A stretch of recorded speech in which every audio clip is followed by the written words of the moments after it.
ओम नमः शिवाय। दोस्तों, सावन का पवित्र महीना चालू हो चुका है। ऐसे में हम सभी शिव जी को बेलपत्र चढ़ाते हैं। दोस्तों, बेलपत्र को शिवलिंग पर चढ़ाने का क्रियात्मक और आध्यात्मिक महत्व है। यह हमारे मन को शुद्ध करता है और हमें शिव के आसन पर उनके साथ जुड़ने का अनुभव दिलाता है। बेलपत्र की सुगंध और विशेषता भगवान शिव को प्रिय होती है और उन्हें प्रसन्न करती है। बेलपत्र शिवलिंग पर चढ़ाने का अर्थ भक्ति, समर्पण और विश्वास का प्रतीक है। यह हमारी पूजा के द्वारा हमारे मन, शरीर और आत्मा को एकीकृत करता है और हमें भगवान शिव के साथ अभिन्नता का अनुभव कराता है। यह एक आध्यात्मिक संबंध की स्थापना करने का अद्वितीय तरीका है।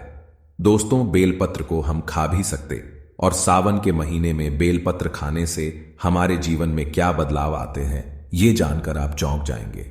आज इसी के बारे में हम आपको आज के इस वीडियो में बताने वाले हैं। लेकिन दोस्तों, अगर आप सच्चे शिव भक्त हैं तो इस वीडियो को लाइक करके कमेंट में ओम नमः शिवाय लिखना मत भूलना और इस वीडियो को अंत देखना। दोस्तों, सबसे पहले हम आपको बताएंगे कि किस समय में बेलपत्र नहीं तोड़ना चाहिए। कुछ ऐसी विशेष तिथि जिसमें बेलपत्र नहीं तोड़ना चाहिए। तो हमारे धर्मशास्त्र कहते हैं बेलपत्र को हमेशा चतुर्थी, अष्टमी, नवमी, दसवीं, चतुर्थी, अमावस्या और पूर्णिमा और जो संक्रांति है, इस तिथि में बेलपत्र को कभी भी नहीं तोड़ना चाहिए। और यह भी कहा जाता है सोमवार के दिन बेलपत्र को कभी भी नहीं तोड़ना चाहिए। ऐसे में जब सावन का पहला सोमवार पड़े तो यह बात जरूर गांठ बांध लें कि सोमवार आने से पहले बेलपत्र घर में जरूर लाकर रखें। इसमें शिवजी का खासकर सोमवार के दिन वास माना जाता है, क्योंकि बेलपत्र के संपूर्ण हिस्से में भगवान शंकर जी का वास माना जाता है। इसके मूल में अर्थात इसकी जड़ में ब्रह्म का वास होता है और इसके मध्य भाग में भगवान विष्णु जी का वास माना जाता है। और जितनी भी इनकी बेलपत्र की पत्तियां हैं, इसमें महान शक्ति का वास माना जाता है। इसलिए ध्यान रखना कि कभी भी सोमवार के दिन बेलपत्र नहीं तोड़ना चाहिए, चाहे सोमवार के व्रत हो या सावन सोमवार हो। बेलपत्र आप पहले से तोड़कर रख लें। दोस्तों, इसके अलावा प्रतिदिन दोपहर के बाद भी बेलपत्र नहीं तोड़ना चाहिए। ऐसा हमारे धर्मशास्त्रों में लिखा है और आप तोड़ते हैं तो इससे पाप लगता है। बेलपत्र की उत्पत्ति कैसे हुई, आइए जानते हैं। स्कंद पुराण के अनुसार एक बार माता पार्वती के पसीने की कुछ बूंद मदिरा अंचल पर्वत पर जा गिरी। इससे वहां एक पौधा उगा जो बाद में बेलपत्र के नाम से जाना जाने लगा और बेलपत्र के रूप में यह पूजनीय हो गया। तो आइए इस वीडियो में जानते हैं दर्शक को बेलपत्र खाने के फायदे। बहुत ही सुंदर वीडियो है, बहुत ही यूजफुल जानकारी है। देखिए, आप जब बेलपत्र को भगवान शंकर जी की शिवलिंग पर चढ़ाते हैं तो वह बेलपत्र एक बेलपत्र नहीं रह जाता, बल्कि एक भगवान शंकर जी का प्रसाद बन जाता है, जो कि असाध्य बीमारी को दूर करने में, आपकी पीड़ा को हरने में, जीवन में चल रही समस्याओं को दूर करने में समर्थ वाहन और भगवान का प्रसाद बन जाता है। वह आपके लिए अमृत जैसा बन जाता है। तो शिवलिंग पर नित्य आप बेलपत्र चढ़ाते हैं, तो शिवलिंग पर चढ़ा हुआ बेलपत्र खाने से क्या फायदा मिलता है, आइए जानते हैं। तो शिवलिंग पर चढ़ा हुआ बेलपत्र खाने से शरीर के सभी प्रकार के रोग दूर हो जाते हैं। शरीर के जितने भी रोग होते हैं, यह अगर आप बेलपत्र नित्य खाते हैं तो आप रोगों से बचे रहते हैं।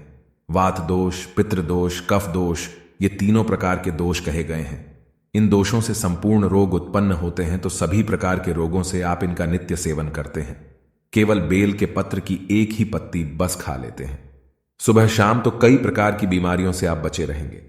शरीर से पाप मिट जाता है, क्योंकि शिवलिंग पर चढ़ा हुआ होने के कारण यह सिद्ध हो जाता है।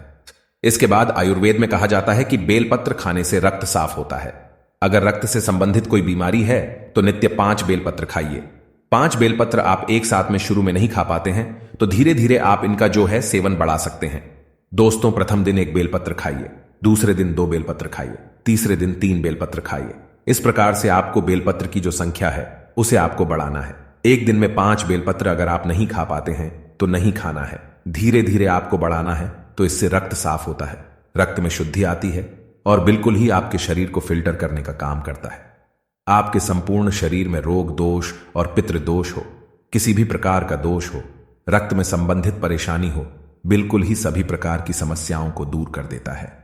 इसके बाद बेलपत्र नित्य खाने से केवल एक ही महीने तक बेलपत्र नित्य भगवान शंकर जी की शिवलिंग पर चढ़ा हुआ खाते हैं तो इससे इच्छा की पूर्ति होती है।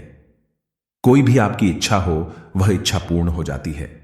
मन भक्ति में लगता है, मन हमेशा शांत रहता है। जैसे भगवान शंकर जी का। आप चाहते हैं कि मन आपका भक्ति में लगे, मन हमेशा शांत रहे, तो शिवलिंग पर चढ़ा बेलपत्र खाने से मन भक्ति में लगता है। मन हमेशा शांत रहता है। मन में जो चिड़चिड़ापन है, छोटी छोटी बातों पर गुस्सा आ जाता है, चिड़चिड़ापन रहता है, तो वह दूर हो जाता है। इसके बाद इसका सेवन करने से सांसारिक भोग समाप्त होने लगता है। आपका जो सांसारिक भोग है, किसी भी प्रकार का जो सांसारिक भोग है, वह भोग भी समाप्त हो जाता है। मन में भोग की कामना नहीं रहती। दोस्तों, जो बात नहीं बताई जाती वह बात भी मैं आप लोगों को भी बता रहा हूं। इस वीडियो में ऐसा भी माना जाता है, पिछले वाले वीडियो में भी बताया हूं कि शिवलिंग पर चढ़ा बेलपत्र खाने से व्यक्ति को 6 महीने तक लगातार शिवलिंग पर चढ़ा हुआ बेलपत्र खाइए, तो 6 महीने तक शिवलिंग पर चढ़ा बेलपत्र खाते हैं तो व्यक्ति को भूत, भविष्य, वर्तमान देखने की सिद्धि प्राप्त हो जाती है। देखने की सिद्धि आ जाती है। स्वतः ही आप माने या ना माने, लेकिन शिवलिंग पर चढ़ा बेलपत्र हमारे एक मित्र ने, हमारे एक संत महात्मा से हमने बातचीत की। यह हमारे मित्र ने भी खाई थी। बिल्कुल ही भूत, भविष्य, वर्तमान देखने की सिद्धियां आ जाती हैं। लेकिन आप अपना देख सकते हैं, लेकिन इसका प्रयोग किसी का अहित करने के लिए नहीं करना होता है। दूसरे का भी आप देख सकते हैं। मैं इसकी कभी विधि बताऊंगा। दोस्तों, इसके बाद बड़ी से बड़ी आप साधना कर सकते हैं। शिवलिंग पर चढ़ा बेलपत्र खाते हैं तो बड़ी से बड़ी साधना आपके लिए छोटी हो जाती है। बिल्कुल ही साधना करते हैं, उसमें दोष आते हैं। 2 दोष नहीं लगते हैं। मंत्र जल्दी सिद्ध होता है। शिवलिंग पर चढ़ा बेलपत्र नित्य खाते हैं तो जो भी मंत्र भगवान शंकर ने इस कलयुग में कीलित करके रखा है, वह मंत्र भी सिद्ध हो जाते हैं। यदि आपका बच्चा बात नहीं मानता, पढ़ाई में मन नहीं लगता, माता पिता को मारता है, झगड़ता है, जिद करता है, रात में रोता है, चिल्लाता है, नजर बार बार लगती है, मन उसका शांत नहीं रहता, तो लगातार 4 सोमवार तक शिवलिंग पर चढ़ा बेलपत्र उसके मस्तक पर रखें। बच्चे का विकास बहुत अच्छा होता है और भगवान शिव की कृपा से ऐसे बालक माता पिता की किसी भी बात का उल्लंघन नहीं करते। ऐसा बालक भगवान शिव की तरह ही भोला हो जाता है, शांत हो जाता है।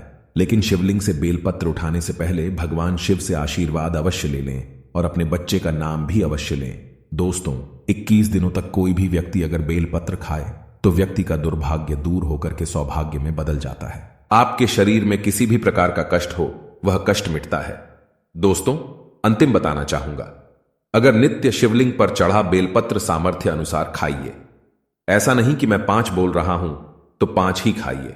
आपसे एक बनता है, आप एक ही खाना शुरू कर दें, लेकिन आपको नित्य खाना है तो इससे शरीर सिद्ध हो जाता है। आपका जो शरीर है बिल्कुल ही सिद्ध हो जाता है और आपको अनेक प्रकार की सिद्धियों की प्राप्ति होती है।